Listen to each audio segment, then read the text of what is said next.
And it also shows you that you can exist independently from your physical body.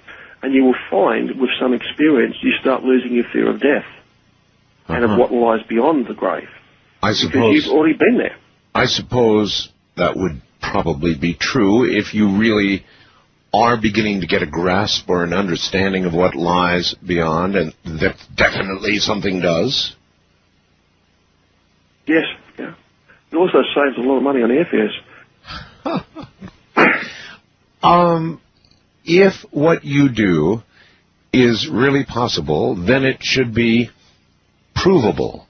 I don't know who said it, but, extraordinary claims require extraordinary evidence, and if one is actually able to leave their body, in essence avoiding airfares, as you just pointed out, then you should be able to go to a place under strict controls that you have never been to and be able to describe that place in some great amount of detail that would take it past any possibility of chance. In other words, you would be able to describe something at a great distance, let's say, and prove to the world that OBEs are absolutely real and you can leave your body and go elsewhere.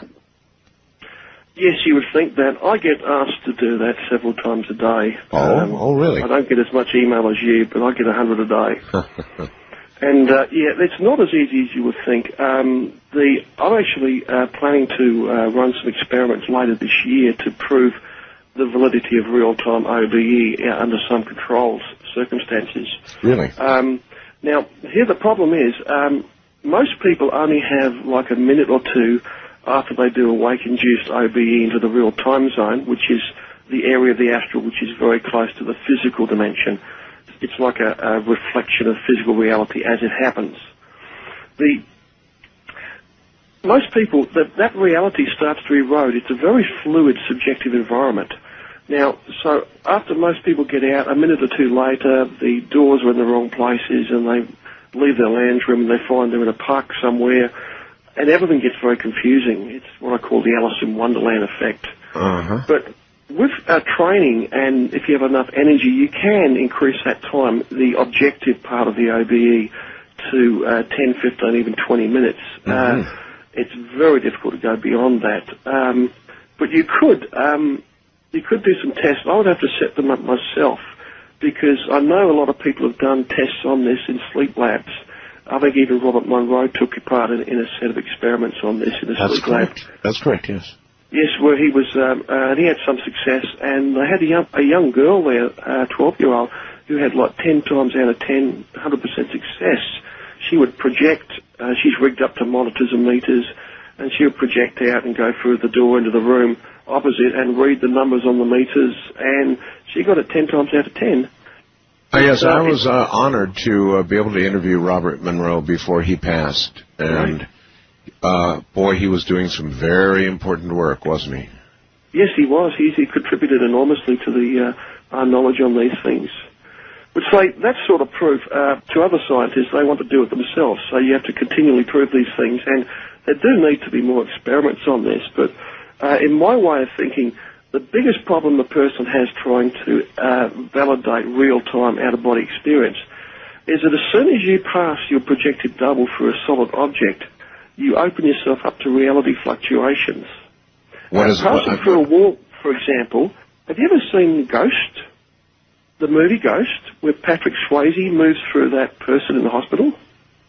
I think I have. Yeah, yes, I did see that, yes. It's a little special effect there where he's like moving through this moving section. You can see the blood and little microbes moving around. Very confusing. That's what it's like to pass through a brick wall. It's quite bright on the inside of solid matter, and you can see the molecules in that moving around. But what happens is that can very easily cause a reality fluctuation. Or if you pass into a mirror or reflective substances, that causes it as well. Well, what do you mean? What do you mean by a reality? Well, it causes the subjective fluid environment you're in. It causes fluctuations. They're affected by the subconscious mind. Your dream mind could be active at that time. There's minds of other people dreaming around that area as well, which can affect it. Any little thing could trigger an association in you, which will cause a little mental thought to arise. which can cause little problems. And once you get a problem occurs and you start losing track of reality, like if you look to where your front door is and you find there's nothing there, it's just a wall, and your front door is now at the other end of the room, that causes a subconscious problem, which causes your subconscious mind to start creating things to make up for the discrepancies. Anyway, reality fluctuations occur a lot. To do a fair test, you would have to have a projector in a large room, very large room, like a warehouse, and have a barrier up there that you couldn't see across, sure, and have him move around the barrier and check the readouts on the instruments or the card or whatever they got set up for him to see. Are you willing? Are you willing to do exactly that kind of test? Oh, definitely. I'll be willing. I plan to start up a little research institute here, maybe in about a year's time, and get some help and people in there involved in this to do just that.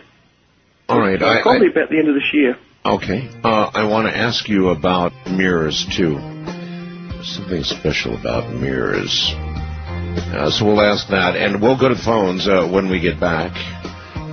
And if you have questions about psychic attacks or defending yourself against them, or whether you're being psychically attacked, this would be a great time to begin dialing, I would think.